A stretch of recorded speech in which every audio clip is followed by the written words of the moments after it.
आज होली मिलन समारोह जो काफ़ी एक महीने से ये जो मैराथन चल रहा था, 1 मार्च 2026 दिल्ली एनसीआर हलचल की टीम भी यहाँ मौजूद है।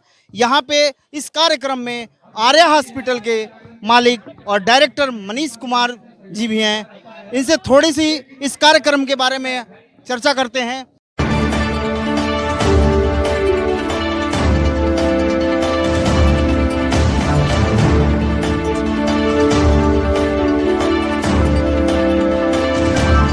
डॉक्टर साहब, ये कार्यक्रम पहले आईटीओ में होता था, पिछले साल भी आप आए थे। ये दिन प्रतिदिन बढ़ते जा रहा है और यहाँ रखने का उद्देश्य क्या था आपका? जी भैया, ऐसा है ना, दिन प्रतिदिन डेवलपमेंट तो होना चाहिए ना, विकास होना चाहिए। देश का विकास हो रहा है तो कार्यक्रम हमारे लोगों का भी विकास होना चाहिए। तो वहाँ भी कार्यक्रम होता था, कार्यक्रम की रूपरेखा वहाँ भी बहुत अच्छी रहती थी। अब संख्या के हिसाब से वहाँ जगह बैठने में कम हो पड़ गया, तब हमने यहाँ कर दिया। अब लगता है कि कुछ दिनों में ताल कटोरा स्टेडियम में कार्यक्रम करना पड़ेगा भैया। अच्छा, ताल कटोरा स्टेडियम का भी ऐलान हो गया यहाँ से।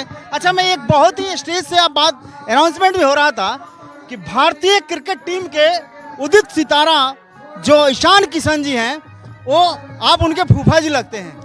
उनके जो आजकल धमाल मचाए हुए हैं, थोड़ी सी उनकी कोई आपके साथ मुलाकात हुई हो बचपन से लेकर अभी तक, उनके अंदर जो प्रतिभा है, थोड़ा सा छोटा सा कोई संक्षिप्त। देखिए, ईशान बहुत जुनूनी लड़का है।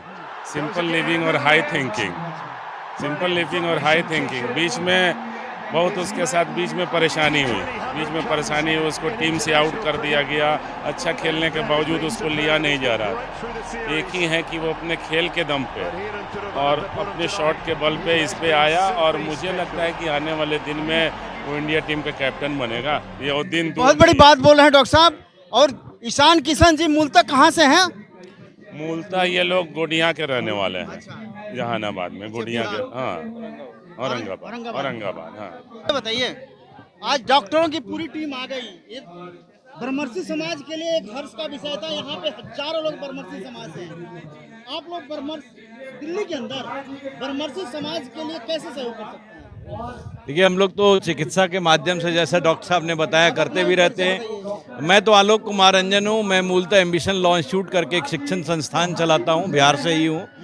और जैसा कि अभी कहा जा रहा था मंच से, ये एक परिवार है और सबको एक दूसरे का सहयोग करना चाहिए। तो जो भी इस प्रकार का काम हम लोग को मिलेगा, हम लोग आप अपने समाज के योगदान के लिए क्या आपने सोच रखा है कि आगे हम वर्षों में कर सकते हैं? देखिए, हम लोग जैसा कि है कि कानूनी शिक्षा के क्षेत्र से आते हैं, तो उसमें जो भी लोग कानूनी सहायता लेने आते हैं या कानूनी शिक्षा की पढ़ाई पढ़ने आते हैं, जैसे कोचिंग करने आते हैं जुडिशरी की, आईएएस की, क्लर्क की, तो हम लोग यथासंभव उसका मदद करते हैं। 2 सेकंड ट्रैक चेंज कर रहा हूँ। जी, हम भी समन समाज से आते हैं, आप भी आते हैं। ये जो ईडीसी वाला बम जो आया है, ये इसका क्या असर होने वाला है? देखिए, ऐसा है कि ये तो पता नहीं किस स्थिति में निर्णय लिया गया है, बट दुर्भाग्यपूर्ण है कि इस प्रकार का पक्षपातपूर्ण निर्णय हो रहा है। ऐसा सरकार रवैया अपना रही है, क्योंकि जो सवर्ण लोग के समाज है, उनका शिक्षा में बहुत योगदान रहा है पहले से। तो सरकार को शिक्षा में क्यों योगदान रहा है? जो भाजपा है और आरएसएस है, आज भी उन्हीं के दम पे लगभग 70% वही लोग सारा दर्री बिछाने से लेकर ऊंचे तक का सारा काम वही करते हैं। देखिए, शिक्षित समाज तो है। यहीं पे हमारे महान लोग हैं। हमारे डॉक्टर साहब हैं भाजपा के लिए। दिल्ली में 22 साल के बाद जो सूखा पड़ी थी, यही लोग महारथी हैं लेके आए थे। गलत बोल रहा हूँ तो बताइए। नहीं, सही बात है। कुछ चीज़ों पे सरकार को विचार करनी चाहिए, और हो भी रहा है, सरकार विचार कर भी रही है। थोड़ा सा धैर्य रखने की जरूरत है। मारो भैया। हाँ, बोलिए। यूजीसी हमारे सवर्ण समाज के लिए कितना घातक है? बहुत बड़ा घातक है। ये सरकार ने ऐसे हमारे जो हम लोग जो कौम के हैं, उस कौम को डाउन करने के लिए प्लान किया है, लेकिन ऐसा कभी सक्सेस नहीं होगा। हमारा कौम जब तक किसी में पार्टिसिपेट नहीं करेगा, वो कभी भी कोई नहीं चल सकता आगे। ये बिल्कुल गलत बात, ये गलत हुआ है। हम इसका बिल्कुल पुरजोर विरोध करते हैं। सरकार से क्या मांग रहे हैं? सरकार से तो जल्द से इस कानून को डंप में डाले, और इसको सरकार को तो वोट चाहिए। बिल्कुल वोट नहीं देंगे अगर ये कानून को नहीं बदलती है। तो आपने कल अब डॉक्टर साहब से थोड़ा सा एक राजनीतिक छोटा क्वेश्चन कर रहे हैं। इन्हीं के आप क्रिकेट का बात हुआ था, वो बॉल आपके पास आ गया, केजरीवाल वाला बॉल वापस आ गया, कैसे निकलेगा? उन्हें बोला कि गलत फंसाया गया। और ये कोई बॉल नहीं होता है। केजरीवाल पे तो बहुत सारे आरोप लगे थे।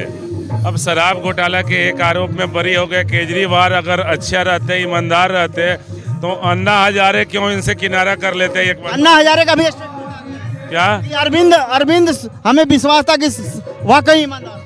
देखिए, स्टेटमेंट एक बार आ जाना और बिल्कुल उससे किनारे कर लेना, दिल्ली में बिल्कुल काम नहीं करना, दिल्ली में काम नहीं करना, ये दर्शाता है आप चलो ईमानदार हो, आप काम ही नहीं करोगे, आप रोड का वैसे ही छोड़ दिए, वैसे ही पब्लिक को छोड़ दिए, तो काहे का ईमानदार हो? तो वैसे ईमानदार का मैं क्या करूं? लेकिन क्या हम लोगों को मीडिया जगत में भी चर्चा है कि Kejriwal once again bounce back. Kejriwal तो 15 साल तक कोई काम किया नहीं और बैक हो जाएगा तो फिर दिल्ली को गर्त में ढकेलना हो तो चर्चा कीजिए मीडिया में। भाजपा की सरकार 1 साल पूरी हो गया, आखिर दिल्ली कितना बदला है? देखिए, दिल्ली में जिस हिसाब से काम चल रहा है, सारे सीवर लाइन चेंज हो रहे हैं, हर जगह की सड़कों की मरम्मत हो रही है, जो भी सरकार का जो स्कीम था सारा स्कीम लागू हो रहा है, स्कूल में कॉलेजेस में सारी स्कीम लागू हो रही हैं। अब दिल्ली को 15 साल से इतना बेकार कर दिया है कि 2-2.5 साल लगेगा दिल्ली को बनने में। तब आपको अभी आप लोगों को और समय चाहिए। काम तो हो ही रहा है, कार्य को पूरा करने का तो समय चाहिए ना, काम अधूरा छोड़ देंगे हम लोग। अच्छा, दिल्ली में काम हो रहा है आपके हिसाब से? बहुत काम अच्छा हो रहा है। जो केजरीवाल ने जो दिल्ली को बर्बाद किया था, अभी 1 साल हुआ है, अभी 1 साल में जितना काम हुआ है केजरीवाल ने जो 10 साल में नहीं किया है। केजरीवाल बहुत बड़ा घोटालेबाज है और इसको दोबारा नहीं आनी चाहिए। हरिकिशोर नोएडा। और ये सरकार 5 साल में देखिएगा दिल्ली बिल्कुल चमक जाएगी। केजरीवाल जी भावनात्मक मतदाताओं पे असर करते हैं।